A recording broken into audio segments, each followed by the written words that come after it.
எல்லாருக்கும் தெரியும் நீங்க எந்த கோட்டால வந்திருக்கிறீங்கன்னு. எந்த கவர்மெண்ட் ஆஃபீஸ் போனாலும் பண்மையில எனக்கு தெரிந்த ஒரு அருந்ததியர் சமுதாயத்தை சேர்ந்தவங்க ஒரு எய்டட் காலேஜுக்கு போயிருக்கிறாங்க. கவர்மெண்ட் போஸ்டிங் அவங்க பயங்கரமா காசே கொடுக்காம கிடைச்சிருச்சு தோறலாம் சொல்லிட்டு சந்தோஷமா போனாங்க. போயிட்டு அவங்க என்டர் பண்ணோன்னு அவங்களுக்கு கேட்கப்பட்ட முதல் கேள்வி, எந்த கோட்டால வந்தீங்க?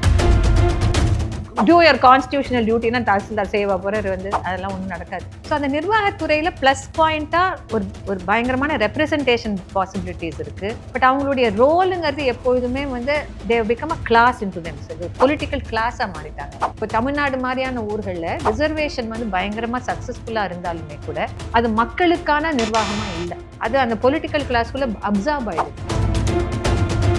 எலக்ட்ரல் பாலிடிக்ஸ்னால எந்த ஊர்ல எந்த சாதி செறிவா இருக்கோ அந்த சாதியை பகிச்சிக்காம நம்ம பாலிடிக்ஸ் பண்ணிட்டு இருக்கோம். அங்கிருந்து ஓட்டுகளை வாங்கிட்டு இருக்கிறோம். தலித்துகளும் இதை எவ்வளவு முடியுமோ தங்களுக்கு சாதகமா பயன்படுத்தி கூடுதலான எண்ணிக்கையில போக முடியுமா பார்த்துட்டு வராங்க.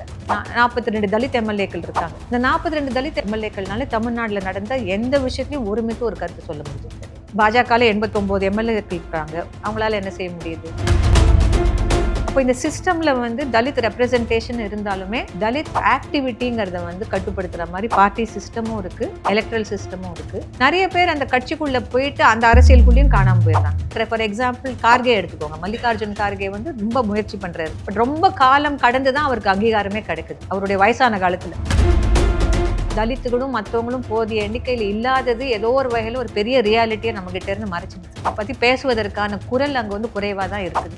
தூய்மை தொழிலாளர்கள் பிரச்சனையே இதுவே நினச்சி பாருங்க. ஒரு 30% தலித்து இருந்தாங்கன்னா வேற மாதிரி இருக்குது. அந்த அனுபவ உலகத்தை இன்னும் விரிவாக்கி காட்டியிருப்பாங்கல்ல.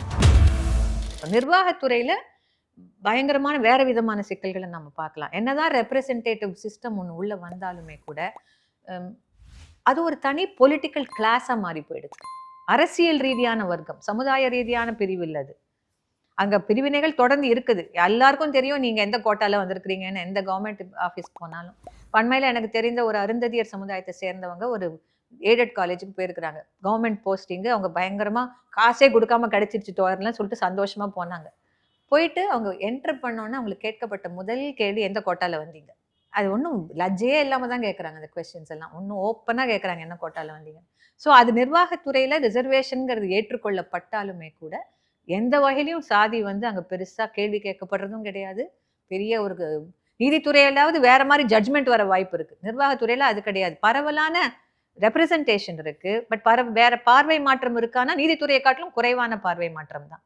நீதித்துறையிலாவது ஒரு அந்த because you're bound by the constitution இல்லை. நீங்க என்னதான் ஐயரா இருந்தாலும் அந்த கான்ஸ்டியூஷன் அந்த சட்டத்துக்கு மதிச்சு நடக்கிற ஒரு ஆனஸ்ட் பர்சனா இருந்தா நீங்க நேர்மையான தீர்ப்பு வழங்குவீங்க. ஆனா இங்க அப்படி எந்த ஒரு கட்டுப்பாடும் கிடையாது. அதுக்குன்னு ரூல்ஸ் இருக்கு, ரெகுலேஷன்ஸ் இருக்கு, அதெல்லாம் ஒரு பக்கம். பட் நீங்க கான்ஸ்டியூஷன் படி நடக்கணுங்கிற ஒரு அழுத்தம் உடனடியாக உங்களுக்கு கிடையாது நிர்வாகத்துறையில. எந்த தாசில்தார்கிட்ட போய் நீங்க எந்த ஆர்டிகிள கோட் பண்ணுவீங்க சொல்லுங்க? நீங்க சொல்லுங்க. கலெக்டர் ஆஃபீஸ், தாசில்தார், எந்த நிர்வாகியாக இருந்தாலும் நீங்க போயிட்டு ஆர்டிகல் 16ல இது சொல்லியிருக்குது. ஆர்டிகல் நீங்க எப்படி எனக்கு நல்லா ஞாபகம் இருக்கு. ஒரு முறை ஒரு வழக்குக்காக ஏசிபி ஒருத்தரை பார்க்க போயிருந்தோம். Assistant commissioner of police. ஒரு பெண்ணை யாரோ கிட்னாப் பண்ணிட்டு போயிட்டாங்க. அப்புறம் அது அவங்களுக்கு அவங்களுக்கும் போலீஸ்க்கும் ஏதோ அந்த கிட்னாப் பண்ண பார்ட்டிக்கும் போலீஸ்க்கும் ஏதோ கொடுக்கல் வாங்க. அதனால இந்த ஆள் கேஸே எடுக்க மாட்டேன். யார் இந்த மௌரியா? இப்போ பெருசா அவனை பிரைஸ் பண்ணி ஏதோ பண்ணானுங்க. அந்த மௌரியா ஏதோ நடந்துச்சு. அப்ப நாங்க அடுத்த லெவல்ல கம்ப்ளைண்ட் பண்ண போனோம். ஆக்ஷன் எடுக்க மாட்டேங்கிறாங்க. அவரு எங்களை ஏறெடுத்தே பார்க்கல. அவர் பாட்டில் எழுதிட்டு இருக்கிறாரு. நாங்க நிக்கிறோம், உட்கார்றோம், என்னெல்லாமோ செய்யறோம். அப்புறம் நாங்க மனுவை கொண்டு இப்படி வச்சோம். I can have you arrested for tampering with my office அப்படின்னாரு. நாங்க சொன்னோம் ட்ரை அப்படின்னு. ட்ரை பண்ணுங்க சார்னோம். நீங்க அப்புறம் நாங்க பியூசிஎல்ல வேற இருந்ததுனால என்னுடைய கூட வந்திருந்தவங்க, you are bound by the constitution, நீங்க இப்படி எல்லாம் பேசக்கூடாது. நான் பெருசா ஒரு கருத்து வேற சொன்னான். அப்படி பார்த்தாரு. இதான் வளருதுங்க இதுங்க அப்படின்ட்டு அப்படி பார்த்தாரு. பவுண்ட் பை த கான்ஸ்டியூஷன் அப்படின்னா என்னன்னு கேட்காத குறைதான் நாங்க ஒரு பெரிய ஒரு ரொம்ப அறிவார்ந்த ஒரு கருத்து சொல்லிட்ட மாதிரி நாங்க வேற நிக்கிறோம் அவங்க கடைசியில. இல்ல இந்த மாதிரி ஒரு சிச்சுவேஷன் தான். நிர்வாகத்துறைய இன்க்ளூடிங் த போலீஸ் இந்த மாதிரி வார்த்தைகள்லாம் சொல்லி நீங்க எதுவும் பண்ண முடியாது. கோர்ட்லயாவது அதுக்கு ஒரு அர்த்தம் இருக்கும் சொன்னா. பட் நிர்வாகத்துல எந்த அர்த்தமும் கிடையாது. டூ யுவர் கான்ஸ்டியூஷனல் டியூட்டினா தாசில்தார் செய்வா போறாரு அதெல்லாம் ஒன்றும் நடக்காது. ஸோ அந்த நிர்வாகத்துறையில ப்ளஸ் பாயிண்டா ஒரு பயங்கரமான ரெப்ரசன்டேஷன் பாசிபிலிட்டிஸ் இருக்கு. பட் அவங்களுடைய ரோலுங்கிறது எப்பொழுதுமே they become a class in to themselves. ஒரு பொலிட்டிக்கல் கிளாஸாக மாறிட்டாங்க அவங்க. என்ன ஜாதியை செஞ்சாலும் எந்த சமுதாயத்தை செஞ்சாலுமே கூட அவங்க வந்து அந்த நிர்வாகத்துறையினுடைய சௌகரியங்களுக்கு ஏற்றார் மாதிரியும் ஆளும் சித்தாந்தம் என்னவா இருக்குதோ அதுக்கு உரிய வகையில் தான் செயல்பட்டதை நம்ம வந்து பார்க்குறோம். நிர்வாகத்துறையை அசைக்கவே முடியறதில்லை நம்மால. இது புதுசு கிடையாது. மார்க்ஸ் வந்து ரொம்ப முக்கியமாக சொல்வார். பாரிஸ் நகரத்தில் வந்து ஒர்க்கர்ஸ் எல்லாம் வந்து பாரிஸ் நகரத்தை பிடிச்சிடுறாங்க. பாரிஸ் கம்யூன் செட்டப் பண்ணுறாங்க, மக்களாட்சி.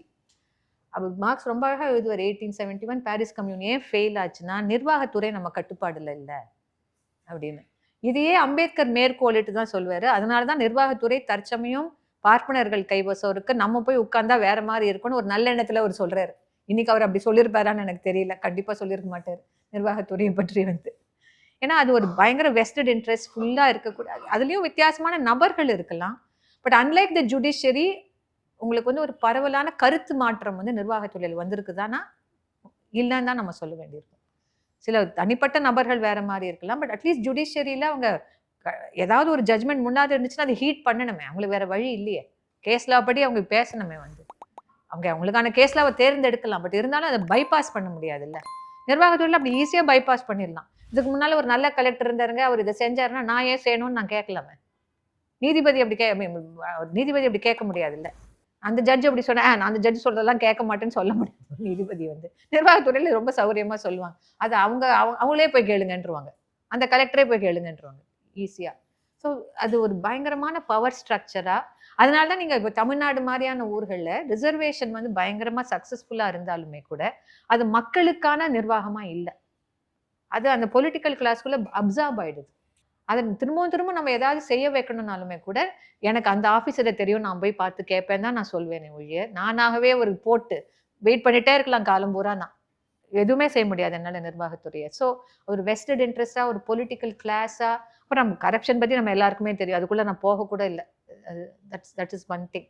லெஜிஸ்லேச்சரை பொறுத்த வரைக்கும் இங்கே தான் நமக்கு மிகப்பெரிய சவால் வந்து இருக்குது. ஒரு பக்கம் இன்னைக்கு வந்து எலக்ட்ரல் பாலிடிக்ஸ்னால எந்த ஊர்ல எந்த சாதி செறிவா இருக்கோ அந்த சாதியை பகிச்சிக்காம நம்ம பாலிடிக்ஸ் பண்ணிட்டு இருக்கிறோம். அங்கேருந்து ஓட்டுகளை வாங்கிட்டு இருக்கிறோம். தலித்துகளும் இதை எவ்வளவு முடியுமோ தங்களுக்கு சாதகமா பயன்படுத்தி கூடுதலான எண்ணிக்கையில போக முடியுமா பார்த்துட்டு வராங்க. ரிசர்வ் தொகுதியில மட்டும் இல்லை, பொது தொகுதிகளையும் நின்று சில இடங்கள்ல ஜெயிக்கவும் செய்யறாங்க. அதெல்லாம் இல்லாமல்லாம் இல்லை. ஸோ இது ஒரு ஸ்பேஸை உருவாக்கி இருக்கு. நிறைய பேர் போயிட்டு வர வாய்ப்பை ஏற்படுத்தி இருக்குது. மற்ற துறைகளை காட்டிலும் லெஜிஸ்லேட்டர்ஸ் ஆர் மோர் அப்ரோச்சபிள். மக்கள் பிரதிநிதிகளை கொஞ்சம் ஈஸியாக சந்திக்கலாம். ஒரு நீதித்துறையில் யாரையாவோ நிர்வாகத்துறையில் சந்திக்கிறத காட்டிலும் இது ஒரு ஓப்பன்னஸ் இருக்குது, போய் சந்திக்க முடியுது. கொஞ்சம் அது வந்து சில விஷயங்களை வந்து நமக்கு ஈஸியாக்கியிருக்கு. ஒரு ரெலட்டிவ் ஈக்குவாலிட்டியை வந்து கொண்டு வந்திருக்குது. ரெலட்டிவ். ஆனால் என்ன நடத்தும் அந்த லெஜிஸ்லேச்சர் வந்து இப்போ at any point in time Tamil Nadu assembly எடுத்துக்கிட்டிங்கன்னா ஏறக்குறைய எவ்வளோ தொகை ரிசர்வ் சீட் மொத்தம் நமக்கு 42 தலித் எம்எல்ஏக்கள் இருக்காங்க. இந்த 42 தலித் எம்எல்ஏக்கள்னால தமிழ்நாட்டில் நடந்த எந்த விஷயத்துலையும் ஒருமித்து ஒரு கருத்து சொல்ல முடிஞ்சது கிடையாது. அது வந்து நீங்கள் முதுகலத்தூர்லேருந்து ஆரம்பிச்சு, முதுகலத்தூர் போது அவ்வளோ பேர் இல்லைன்னு வச்சுக்கோங்க, அண்மை காலத்துலலாம் இருக்கிறாங்க. இந்த ஃபுல்லாக நீங்கள் பார்த்தீங்கன்னா அவங்களால ஒரு ஒருமித்த கருத்தை சொல்ல முடியல. அப்போ நிறைய பேர் அதுக்கு காரணம் சொல்லியிருக்கிறாங்க. நம்ம வந்து சாதி இந்து ஓட்டையும் நம்பி தானே வரும், நம்ம அதனால கட்சியை பகிச்சிக்க முடியாது, உள்ளூர் மக்களை பகிச்சிக்க முடியாது, ஒரு காரணம் சொல்லப்படுது. பாஜகவில் 89 எம்எல்ஏக்கள் இருக்காங்க. ஏதோ மகாராஷ்டிரா, ஏதோ ஒரு மாநிலத்தில், மகாராஷ்டிராவா எங்கன்னு மறந்துட்டேன். அவங்களால என்ன செய்ய முடியுது? அப்போ இந்த சிஸ்டம்ல வந்து தலித் ரெப்ரசன்டேஷன் இருந்தாலுமே தலித் ஆக்டிவிட்டிங்கிறத வந்து கட்டுப்படுத்துகிற மாதிரி பார்ட்டி சிஸ்டமும் இருக்குது, எலக்ட்ரல் சிஸ்டமும் இருக்குது. நிறைய பேர் அந்த கட்சிக்குள்ளே போயிட்டு அந்த அரசியலுக்குள்ளேயும் காணாமல் போயிடுறாங்க. அதையும் நம்ம வந்து பார்க்குறோம். அல்லது அதை பயன்படுத்தி எதையாவது செய்யலான்னு முற்படுற. ஃபார் எக்ஸாம்பிள் கார்கே எடுத்துக்கோங்க. மல்லிகார்ஜுன் கார்கே வந்து ரொம்ப முயற்சி பண்ணுறாரு. பட் ரொம்ப காலம் கடந்து தான் அவருக்கு அங்கீகாரமே கிடைக்குது. அவருடைய வயசான காலத்தில் இஸ் வாட் 80 இல்லை, வீக் ஆகிட்டு. பட் கார்கேவுடைய கெரியரை பார்த்தீங்கன்னா பிரில்லியன்ட் கெரியர். அது அவ்வளோ வேலை பார்த்துருக்கிறாரு. ஸோ அப்படி ஒரு சிக்கலும் தலித் ரெப்ரசன்டேட்டிவ்ஸ்க்கு வரக்கூடிய ஒரு சூழலை நம்ம வந்து பார்க்குறோம். இது ஸோ லெஜிஸ்லேச்சரில் ஒரு பக்கம் டெமோக்ரஸி அதெல்லாம் இருந்தாலுமே கூட அதனுடைய ஒர்க்கிங்ஸ் வந்து ஆக்சுவலாக பார்க்கும்போது பல சிக்கல்கள் இருக்கிறத நம்மளால் பார்க்க முடியுது. இது வெறும் ஒரு டிஸ்கிரிப்ஷன் லெவலில் தான், அனாலிசிஸ்குள்ளே அறிய போகலை. இது வெறுமை சொல்கிறேன். ஏன்னா இது நம்ம உள்வாங்கிட்டா தான் அடுத்த ஸ்டெப்பே நமக்கு புரிய வருது என்னன்னு சொல்லி. இதுதான் நம்முடைய 3 தூண்கள்னு நம்ம சொல்லக்கூடிய அந்த 3 தூண்களும் இப்படி ஒரு கூடுதலான குறைவான ரெப்ரசன்டேஷனோடு இருக்குது. ரெப்ரசன்டேஷன் இருந்தாலும் எஃபெக்டிவாக இல்லை. ஜுடிஷியரியில் எஃபெக்டிவாக லிபரலாக ஜட்ஜஸ் இருந்தாலுமே கூட தலித்துகளும் மற்றவங்களும் போதிய எண்ணிக்கையில் இல்லாதது ஏதோ ஒரு வகையில் ஒரு பெரிய ரியாலிட்டியை நம்மகிட்ட இருந்து மறைச்சிடுது. அதை பற்றி பேசுவதற்கான குரல் அங்கே வந்து குறைவாக தான் இருக்குது. வந்து இந்த தூய்மை தொழிலாளர்கள் பிரச்சனையே இது வந்து இதுவே நினைச்சு பாருங்க, ஒரு 30% தலித்ஸ் இருந்தாங்கன்னா வேற மாதிரி இருந்திருக்கும். அந்த அனுபவ உலகத்தை வந்து இன்னும் விரிவாக்கி காட்டியிருப்பாங்கல்ல. இது ஃபர்ஸ்ட் ஆஃப் ஆல் இந்த அனுபவத்தையே உள்வாங்கிக்க தயாரா இல்லையா யாரும்? What does it mean to be a sanitary ஒர்க்கர்ங்கிறதையே உள்வாங்கிக்க மாட்டேங்கிறாங்கல்ல. ஒரு நியூசன்ஸா தானே பார்க்குறாங்க அவங்கள. அந்த கருத்து எப்போ மாறும்? அம்பேத்கர் சொல்றாருல்ல, அசோசியேட்டட் லிவிங், ஒருத்தரோட ஒருத்தர் பேசும்போது தான் மாறும்னு சொல்றாருல்ல. பேசுவதற்கான ஸ்பேஸா எண்ணிக்கையும் வேணுமே. 4 பேர் சொல்றது வேற, 40 பேர் சொல்றது வேற இல்ல. ஸோ அது ஒரு பிரச்சனை. So each of these 3 sections of democracy அரைகுறை ஜனநாயக மயப்படுத்தலுக்கு ஆளாகப்பட்டிருக்கு. இல்ல குறை தான் அதிகம் மற்றதை காட்டிலும். அது நம்ம பார்க்குறோம் வந்து. இது ஒட்டு இந்த 3 டிவிஷனையும் பொறுத்த வரைக்கும்.